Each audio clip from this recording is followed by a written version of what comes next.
I'm not sure what you heard before, so I'm just going to welcome everybody again.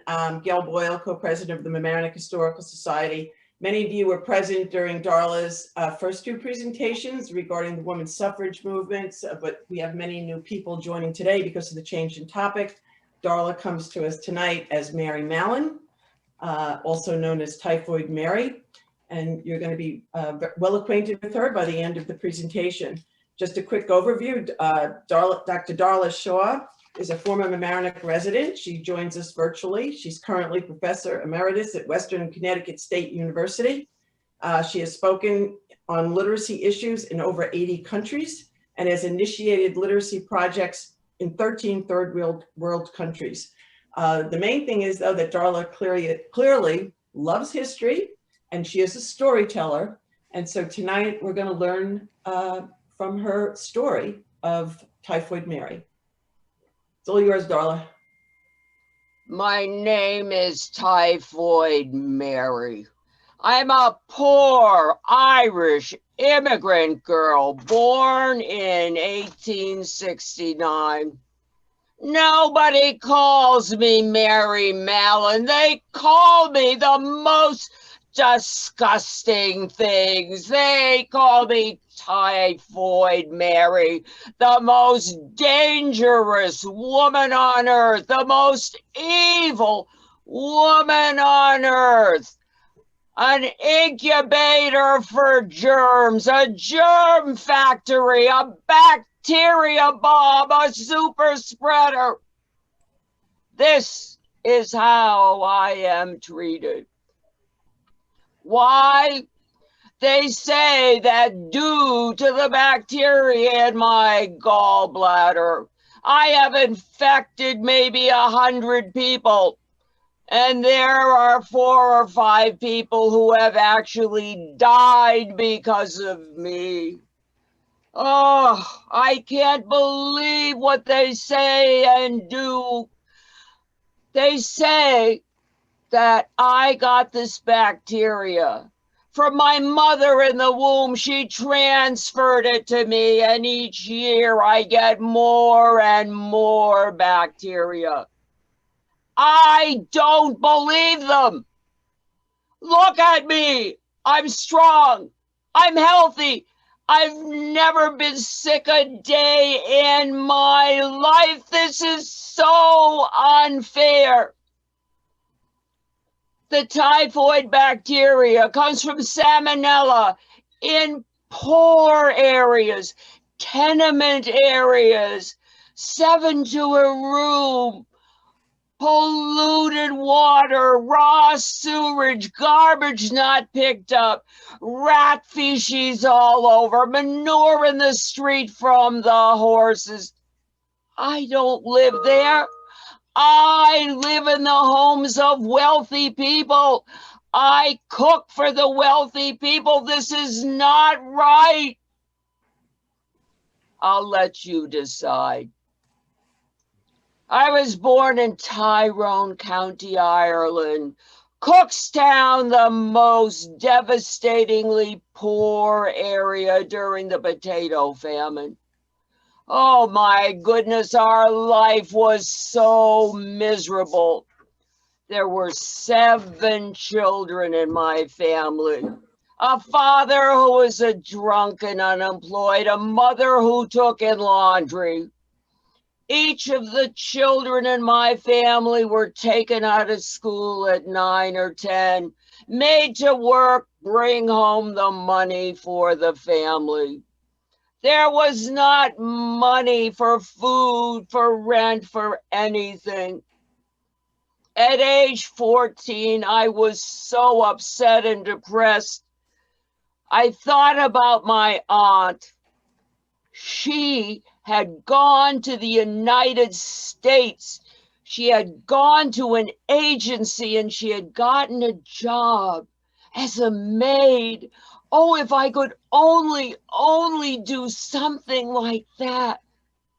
I didn't tell my mother because I needed to bring home the money. I wrote a letter to my aunt and I said, all you have to do is sponsor me. Take me to your agency. Get me out of here. You know what it's like. She wrote me back. She said, I will do it.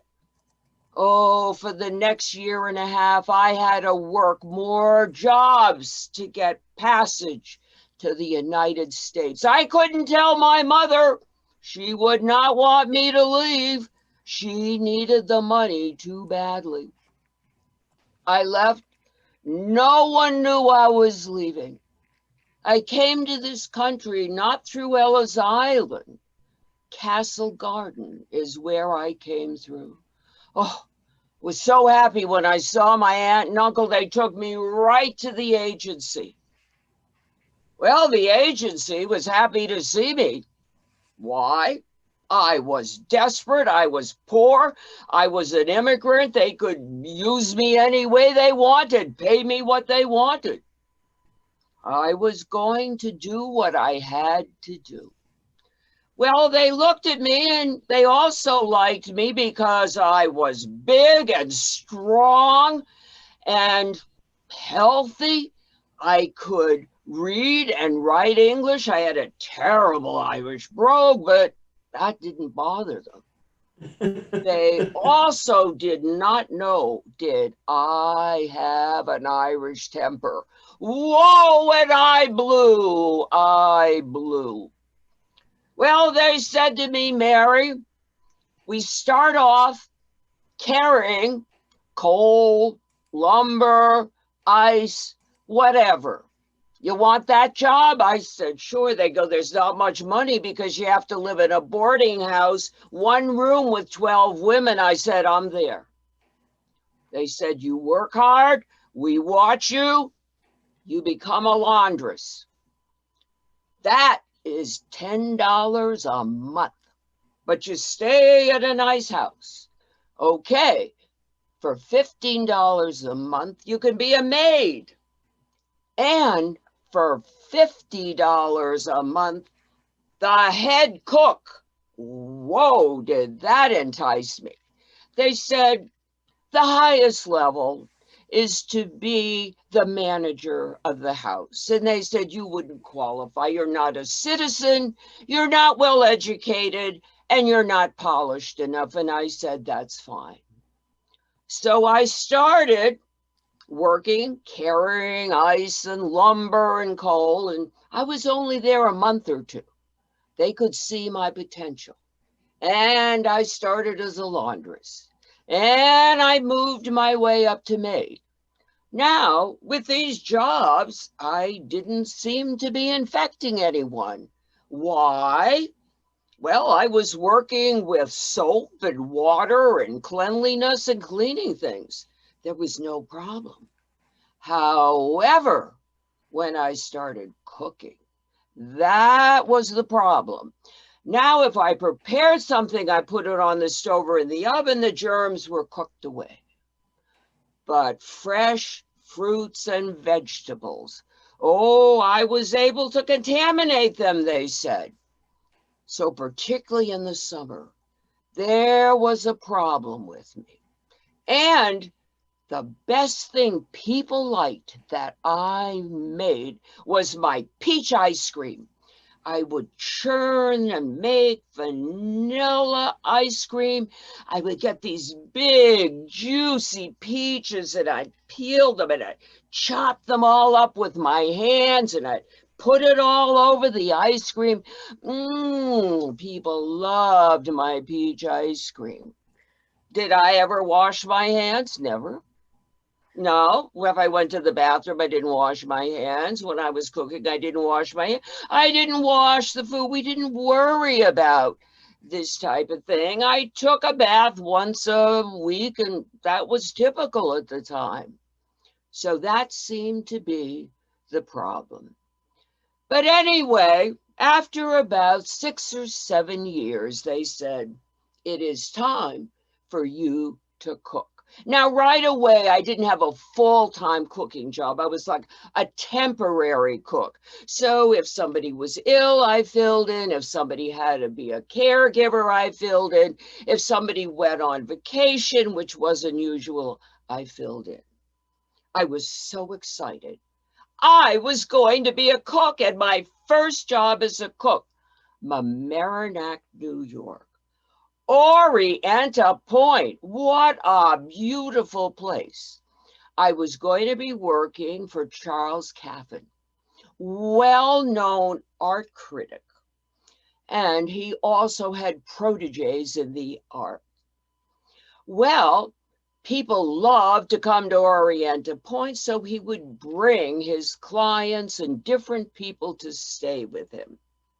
When I started, there was a young family that came. It was Edward Strike, a well-known photographer. His wife had just had a baby, and they felt they needed to just rest and relax and go to the beach and stay at Charles's house. They did. Everything was fine. And I remember Edward because at night he would come down to the kitchen before bed and he would say, "Mary, do you think I can have another dish of that peach ice cream?" And I would give it to him. Little did we know, as he was going home about 10 days later, he became so ill. With typhoid, it is the worst. You want to die. The fever, the headaches, the nausea, the vomiting, the diarrhea, your stomach protrudes, and the cramps and the shakes and the chills. It was horrible. Well, certainly no one ever thought I had anything to do with this. I was perfectly healthy. Well, poor Edward got so sick, he had to stay another couple of weeks. At the end of his recuperation period, he thought, I'm feeling better. I'm going to take my camera and I'm going to go out and take some pictures. Well, what he did, it looks like he went to Gedney Park or he went to Hampshire Country Club. He found this pond with the moonlight coming, and he took this picture in Mamaroneck at the end of his sickness. In 2006, this one photograph sold for $2.9 million. This was the highest amount that anyone at auction had paid for a photograph. So if you look carefully in back of me, you may see the photograph. Now, it may not look too exciting to you, and it's not necessarily the picture itself, but this man was an avant-garde person who was trying new techniques. It's the techniques that were used in this picture. The chemicals, the glues, and if you look at it carefully, you will see layers, you will see textures. The picture is very sensual, seductive. There's such curiosity. There's so many ways you can look at it. Everybody has a different interpretation. And that's why Moonlight on the Pond by Edward Strachan is such a famous painting. When you look at it, you may even see a face in the moon. Well, that's probably the only good thing that I ever did with this supposed typhoid. Well, after Mamaroneck, I went to Manhattan and I worked with Mr. Bowen, who was a lawyer for the Vanderbilts. Another amazing apartment, a great job. There were 2 servants, female servants, who became ill. It was usually the female servants because we lived separately from the rich families. All the women lived very, very closely together. We knew nothing about social distancing at the time. Well, Mr. Bowen really liked me, so he next referred me to Mr. Gillsby, who lived on Park Avenue and was another very well-known lawyer. And people liked me, and I was a good cook. And what happened while I was there was very sad. He had a daughter, Effie, in her 20s, and she actually died from the typhoid fever. Again, nobody suspected me because she had come from a trip recently from a country abroad that had typhoid, so they figured that's where she got it. Again, there were 3 people who did get the typhoid, but it wasn't that bad. Well, after that, I was sent to New Jersey. I don't remember too much about New Jersey. I was just there a short period of time. And then the furthest I ever went, they sent me to Portland, Maine. And I went to Dark Harbor. It wasn't dark at all. It was such a beautiful place. Well, after that, I came back to Tuxedo, New York. Oh, it was good to be back in New York. And Tuxedo, oh my goodness, what a lavish place that was. While I was there with the Kelleher's, there was a baby, a young child. The child was sickly to begin with, and it got typhoid. They didn't think that babies could get typhoid, but this baby did get typhoid. It did not die, but it became ill for a very long period of time. Again, no one thought anything about me, and I certainly didn't see that there was any problem because this was an epidemic. People were getting it all over. After that, I went to Sands Point on Long Island. I love Long Island. And then, oh my God, Oyster Bay, everything went wrong.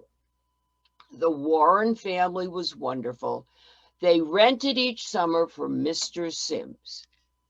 6 people, a guest, a family member, and 4 servants got ill. Oh, everyone was in a tailspin. The man who rented the house said, oh, no one's going to rent from me again. I've got to do something. Mr. Warren said, 6 people, what are we going to do? What's happening? They put their heads together and they called Dr. George Sofer.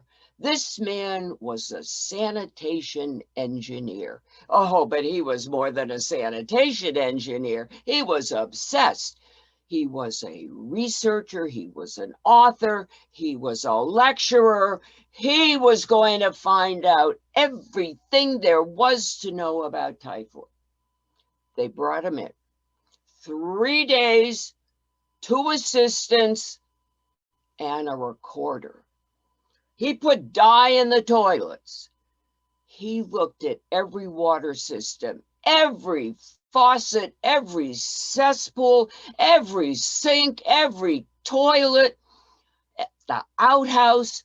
He went out, he analyzed the sand, he analyzed the grass, he looked at the milk, he looked at the food that came in, he looked at the mattresses, the shellfish. Oh my goodness, there wasn't anything he didn't look at. But as far as I know, he didn't find anything. So he went back to New York. And I guess what he did, he decided to go to the agency because he figured it must be a person. He knew the incubation was a week to 10 days. That's when I was hired, right within the incubation system. Oh, that was my downfall. Well, I thought everything was fine until a week later, there was a knock at the door. I opened the door. I said, hello, Dr. Sofer.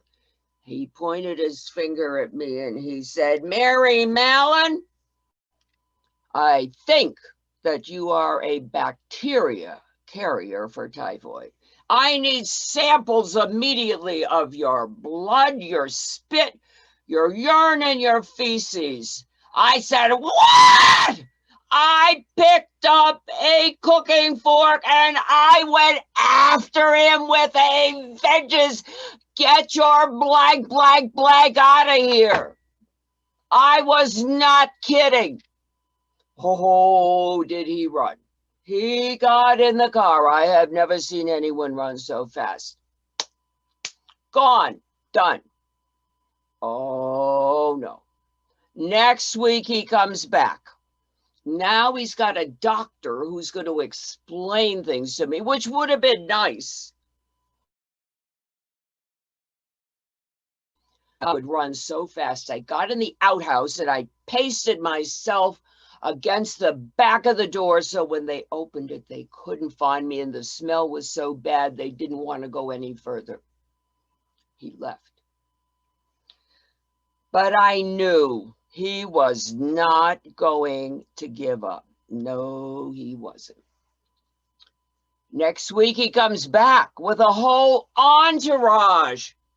He has the doctor, he's got a nurse, he's got a policeman, an ambulance, and an ambulance driver. This guy means business. I ran. I hid in a closet in the cellar.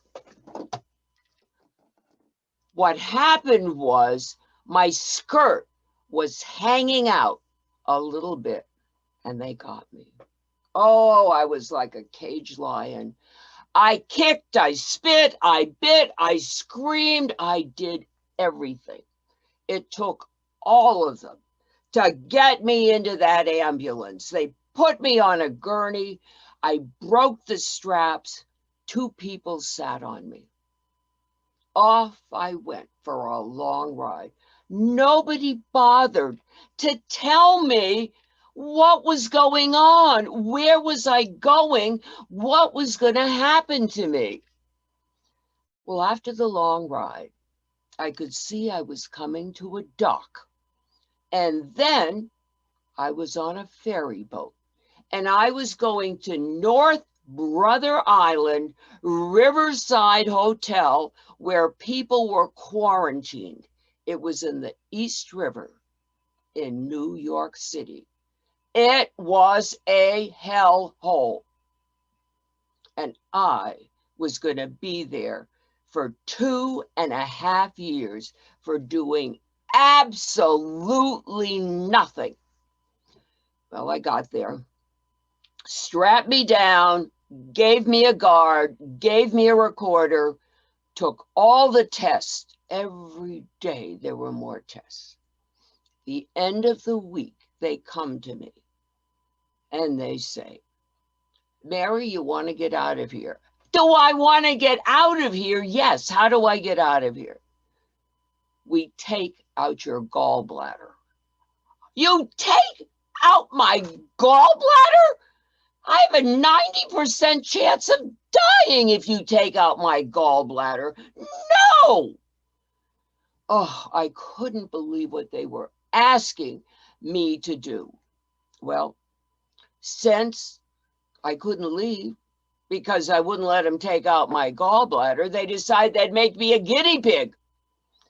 Oh, constant laxatives, constant eating brewer's yeast, constantly filling me with these disgusting liquids, putting injections in my bodies, giving me pills. Sometimes I would shake so badly I couldn't stop, and they would stop some sort of medication. One time, my eye closed. I couldn't open it. It was stiff. It was paralyzed. So they would stop whatever they were doing to me.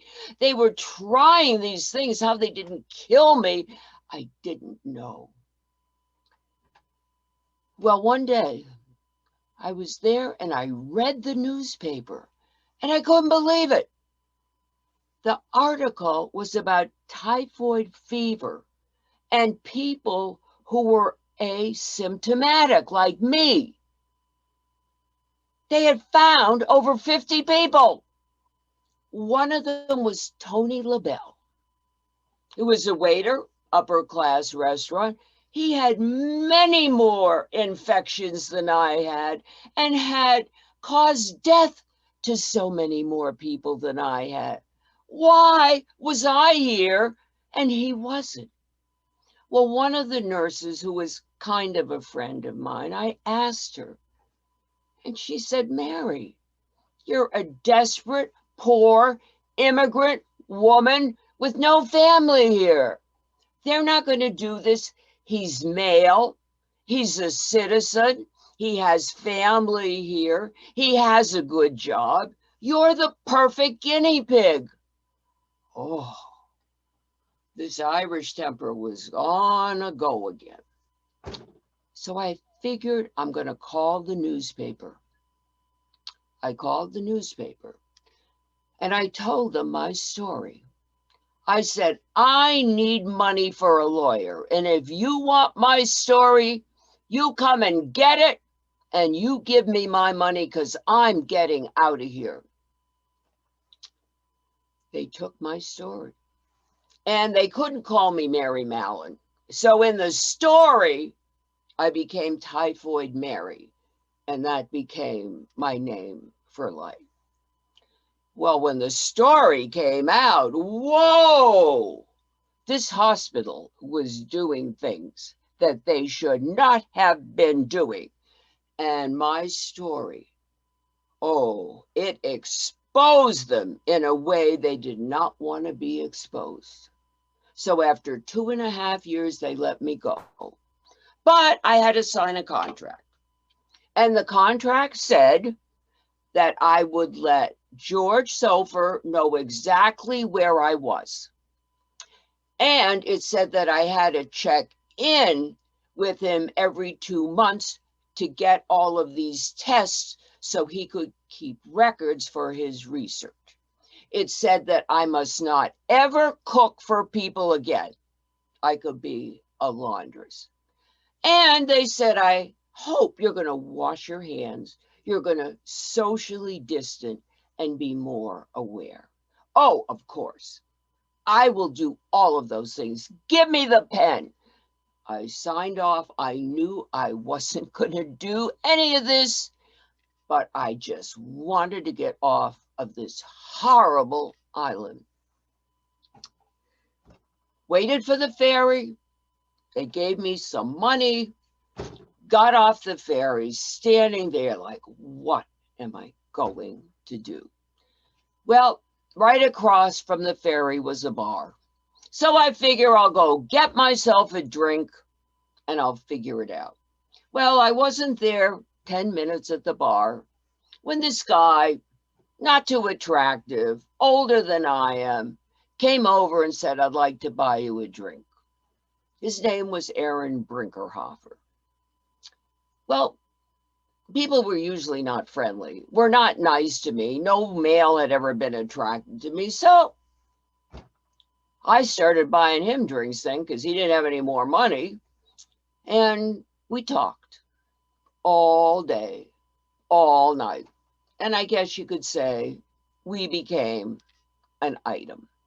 And so when I did work and I did get to the city, I would stay with Aaron. Yes, he was a drunk.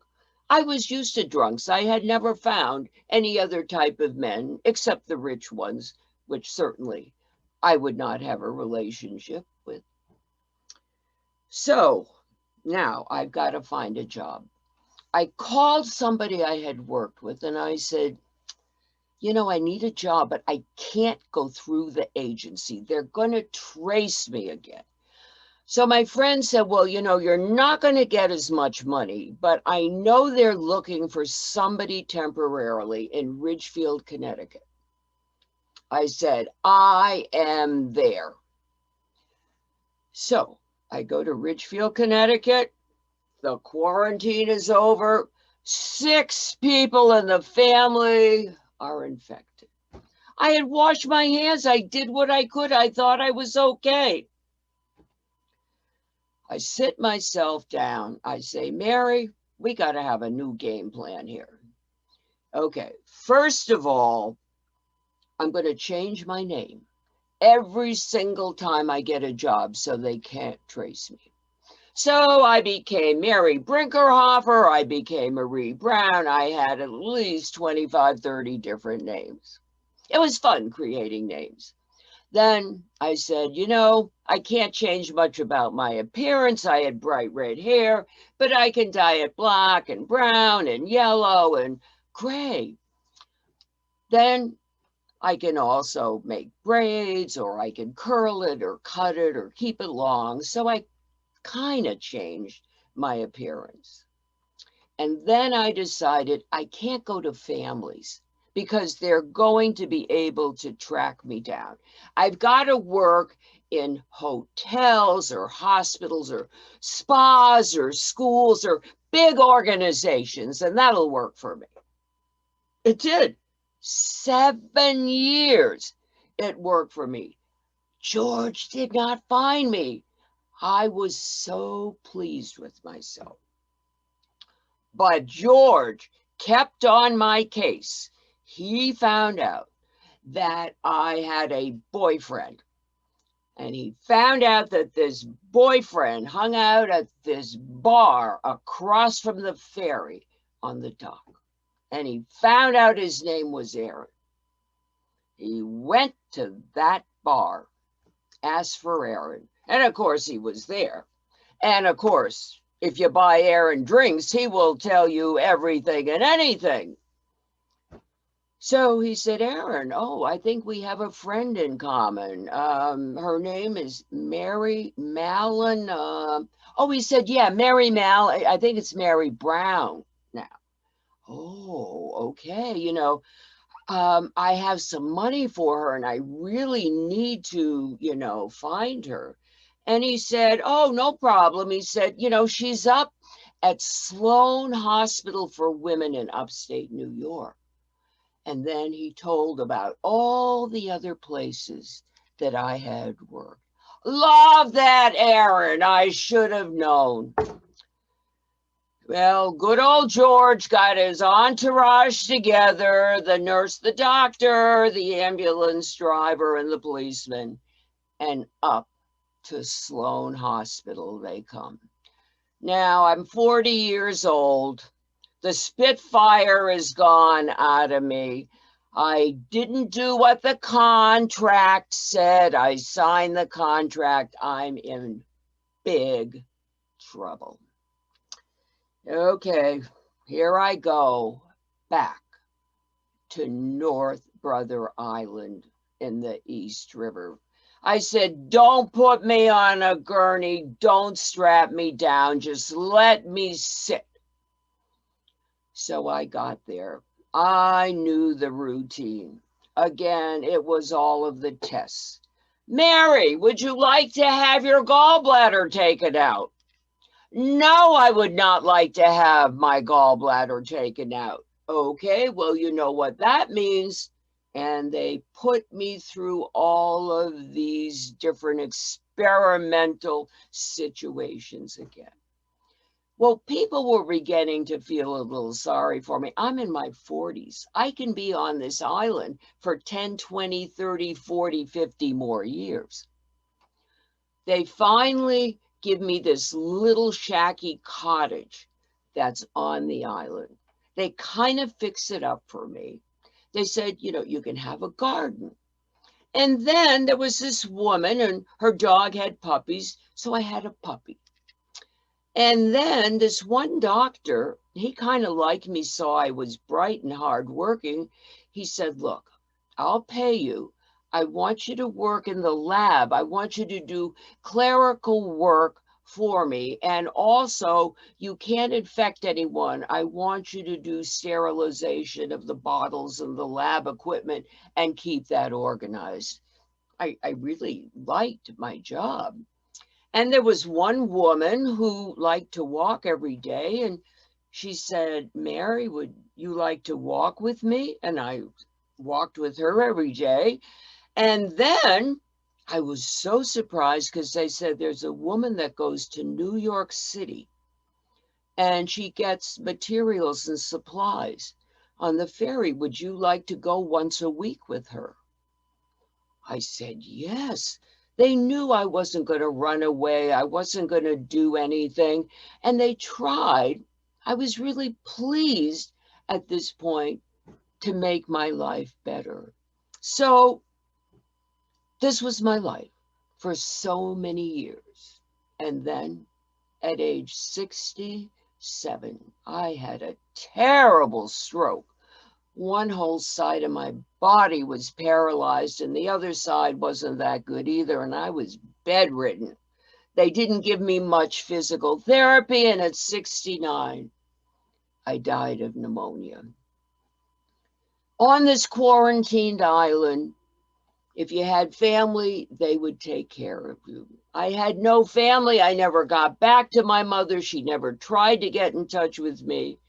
It was Mary Malone, alone in the world.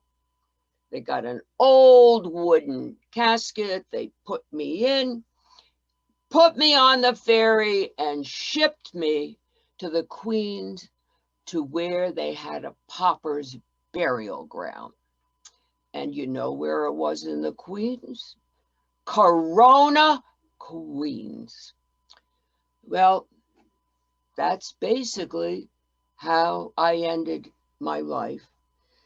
You know, I wasn't really a bad person. I just had a very bad life.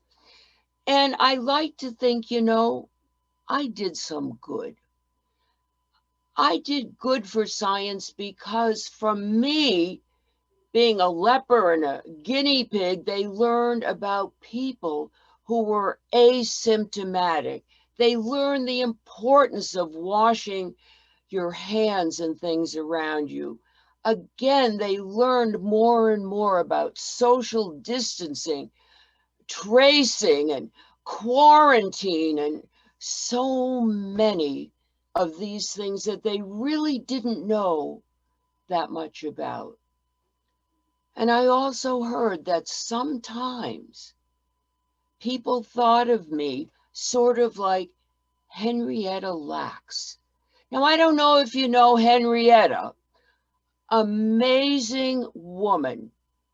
She was a poor Black woman who had cervical cancer. They took out the cancer and the cancer cells didn't die out of the body. They began to multiply, multiply, multiply.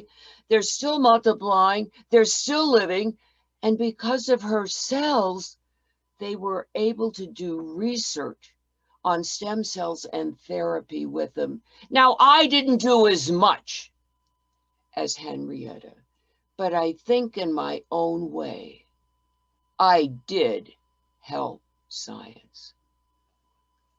And at this point, I'd like to know if you have any questions.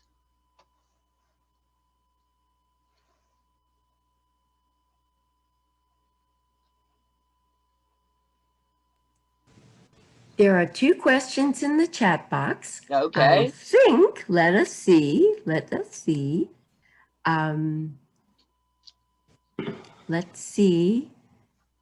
Oh, one is a comment that is just a thank you. And it's from Santa Alba, I think. Oh no, Shira said she likes the way you told the story. And then somebody else said also that they liked it. I know I have my young historians here today. I don't know if they would like to show you something or speak to you, but I am at this point in time going to stop the recording and I'm going to invite everybody to unmute themselves and we can speak about tonight's presentation.